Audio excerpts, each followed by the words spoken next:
Hello दोस्तों, नाम सोनू है और मैं लखनऊ में रहता हूँ। आज मैं आप लोगों के सामने अपने जीवन की सच्ची घटना लेकर आया हूँ। यह एक मेरी जिंदगी से जुड़ी प्यार की कहानी है।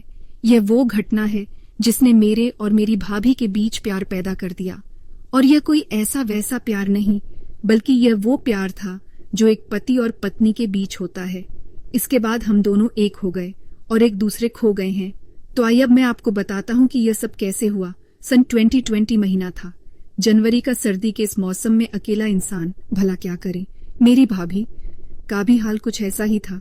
भैया कल ही 10 दिनों के लिए अपने बिजनेस के सिलसिले में बाहर चले गए थे और आज ही मम्मी और पापा को भी किसी रिश्तेदार के यहाँ एक जरूरी काम से जाना पड़ गया था और उन्हें लौटने में काफी देर हो जाती, इसीलिए रात वहीं पर रुक गए। आज भाभी बिल्कुल अकेली थी। वह कभी कमरे में जाती है तो कभी बरामदे में जाती थी। मैं अपने कमरे में बैठे कर खिड़की से यह सब देख रहा था। मेरे कमरे की लाइट बंद थी, इसीलिए भाभी मुझे देख नहीं पा रही थी। इस बार भाभी बरामदे में आई और थोड़ी देर रुककर मेरे कमरे की तरफ आई, लेकिन आधे रास्ते से ही वापस लौट गई। फिर मैंने सोचा भाभी को मुझसे कोई काम होगा, इसलिए मैंने अपने कमरे की लाइट जला दी कि लाइट जलते ही बरामदे में भी थोड़ी रोशनी हो गई। फिर भाभी मेरे कमरे की तरफ मुड़ी और मेरे पास आई। अभी तक जाग रहे हो देवर जी? मैंने कहा। भाभी आप अभी तक नहीं सोई हो? फिर भाभी ने कहा, क्या बताऊं देवर जी, इससे पहले कभी अकेले नहीं रही थी, इसलिए आज अकेले में डर लग रहा है। मैंने कहा, भाभी जी क्या मैं आपकी कुछ मदद कर सकता हूं? फिर भाभी बोली, देवर जी अगर आप हमारे कमरे में सो जाते तो।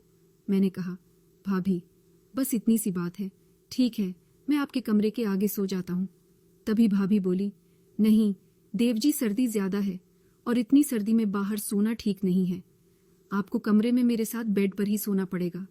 पहले तो मैं थोड़ा सोचने लगा, लेकिन फिर मैंने हाँ कर दिया और हम लोग कमरे में सोने चले गए। सर्दी ज्यादा थी, इसलिए रजाई ओढ़ने के बाद भी भाभी कांप रही थीं। काफी देर बाद भी वह जब ठीक नहीं हुई तो मैंने कहा, भाभी जी मैं आपके लिए चाय बना कर ले आऊं? क्या भाभी ने इनकार कर दिया और थोड़ी सी मेरी तरफ आई।